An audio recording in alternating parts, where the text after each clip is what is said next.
The Birth of a Nation is a silent film released in 1915 by D.W. Griffith, totaling just over 3 hours in length. The film was incredibly popular and was even the first full-length film to be shown in the White House.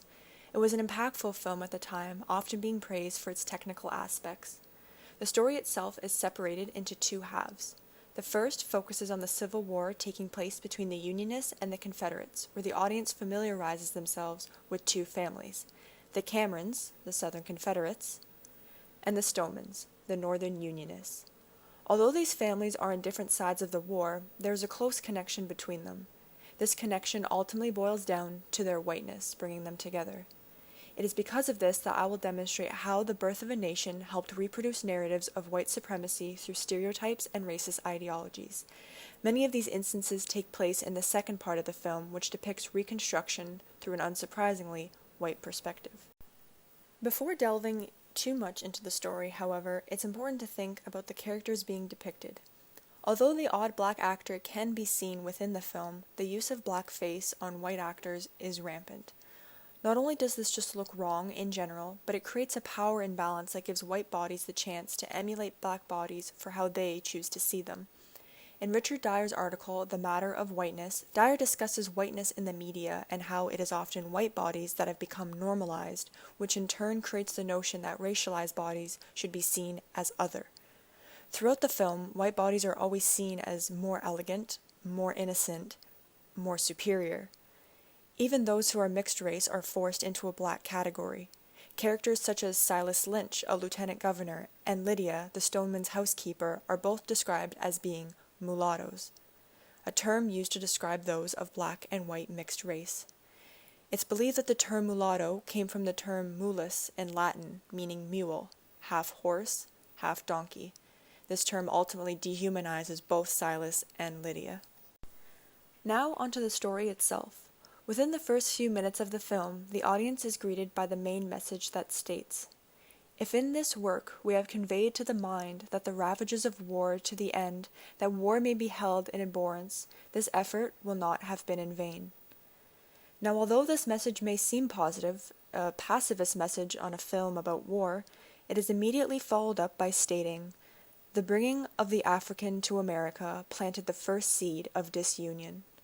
So although the first message appears to mean we should bring peace to all, if one thinks more critically, the message is actually hoping for peace among those who are, by colonist standards, truly American, i.e., white individuals. This is a clear presentation of whiteness. In her chapter, titled Whiteness, Epistemology, and Indigenous Representation, Moreton-Robinson defines whiteness as an invisible norm/regime of power that is explicitly defined against non-white bodies through negative associations. Going back to the film's quote, by blaming African people for the destruction of colonialists' own doing, Griffith is negatively associating blackness with destruction from the very beginning. The first half of the film focuses mainly on the Civil War and the battles being fought. As history will show, the North won and the Unionists ultimately claimed victory. The film depicts Abraham Lincoln and the strides he made, as well as the recreation of his death. This leads us into the second part of the film, where, as mentioned, depicts Reconstruction. It is here where we arguably find the film's most racist elements. In case unfamiliar with the term Reconstruction, it is the era after the Civil War that sought to address and repair the inequalities faced by black individuals because of slavery. The second half of the film opens up by saying that the historical presentations are not meant to reflect on any race of people today meaning the times of 1915, of course. However, one must remember that race relation tensions were still very high at the time, and Griffith must have understood that parts of his film could be taken as propaganda. Associations with blackness and power within the film are questionable, to say the least. When Senator Stoneman grants power to Silas Lynch, he is quoted as a symbol of his race. This act certainly seems like tokenism, where Lynch's blackness is seen as his only dominant trait.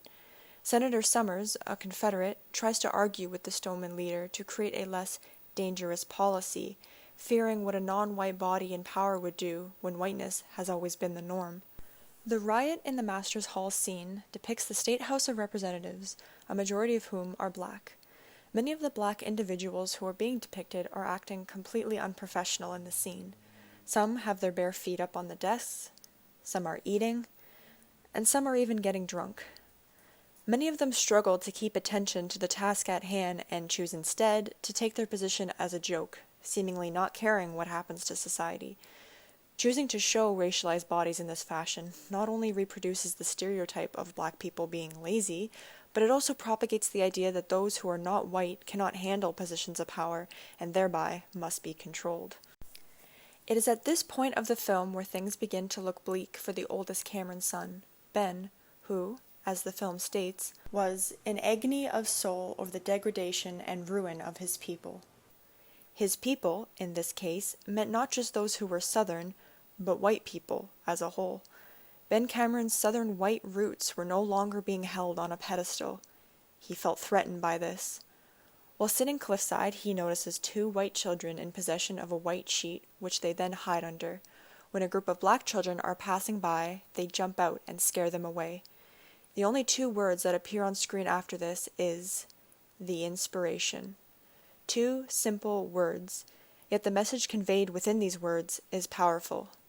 It is through association that one can deduce that this is the beginning of the Ku Klux Klan, otherwise known as the KKK.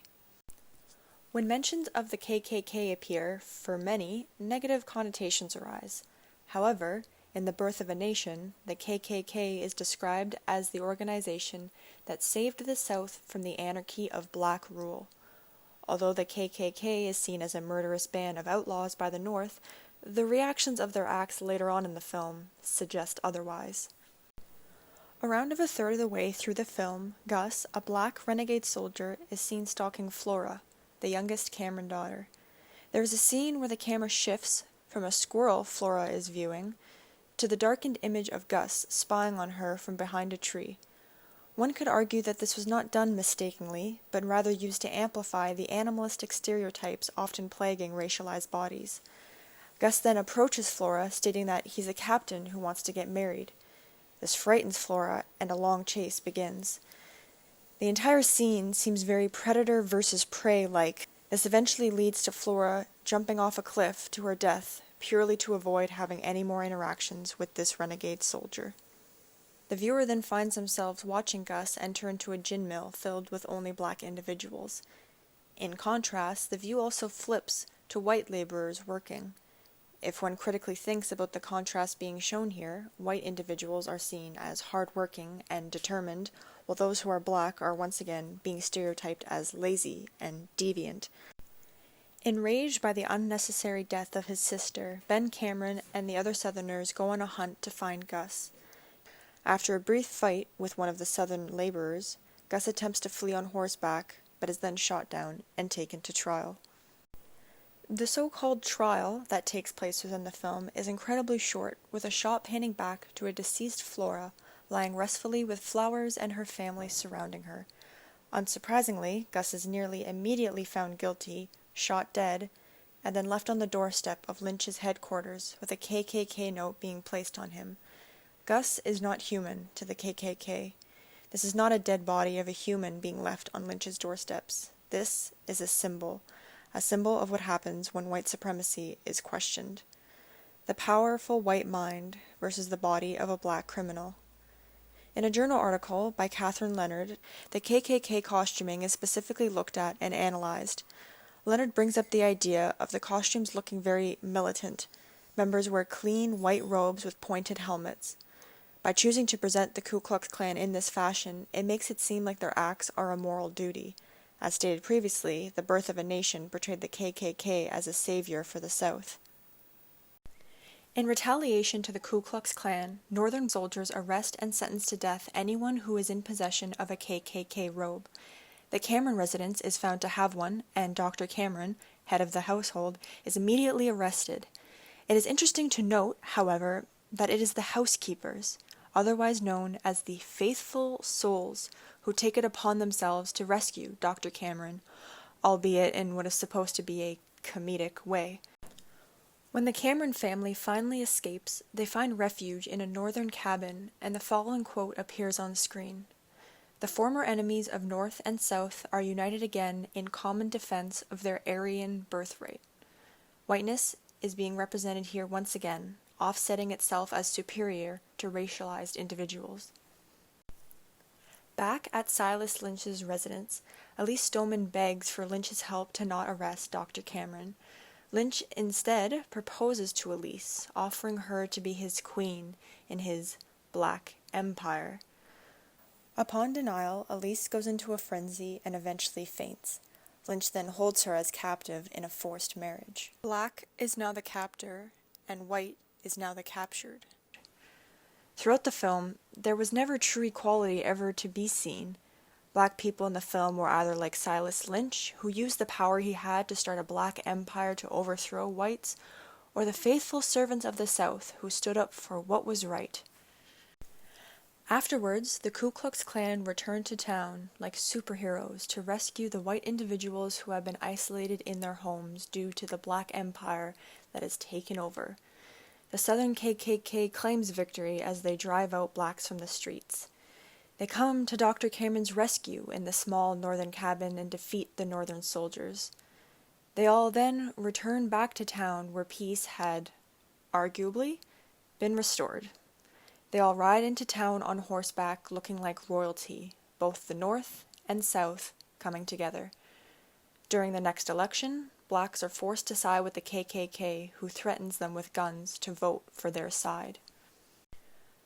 So in the end, things haven't exactly changed, and it's still white supremacy that triumphed all. One of the last quotes of the film states that, "Dare we dream of a golden day where the bestial war shall rule no more." It was never truly the war that ruled, however, but it was instead whiteness that caused the creation of the war and all the unnecessary violence that happened. We then cut to a scene of Jesus, yes, Jesus, in what appears to be the city of peace. Upon closer look, however, there is not a single black individual to be found. And just like that, liberty and union, one and inseparable, now and forever, as the screen fades to black. But wait, where was the liberty? Where was the union? But of course, what they actually meant is liberty and union for those who are white, not liberty and union for all. Elaine Parsons states in her essay, Revisiting the Birth of a Nation at 100 Years, that there's a paradox within viewing this film. She describes that the birth of a nation's modernism and its celebration of white supremacy not only happily cohabited, but reinforced one another. It showed audiences a look at the future through technical aspects, but tried to connect them to the ideologies of the past that had still not entirely dissipated in 1915. The Birth of a Nation reinstates ideas of how blackness, in almost all shapes and forms, was ultimately what tore the North and South apart, but it was whiteness that brought them together again.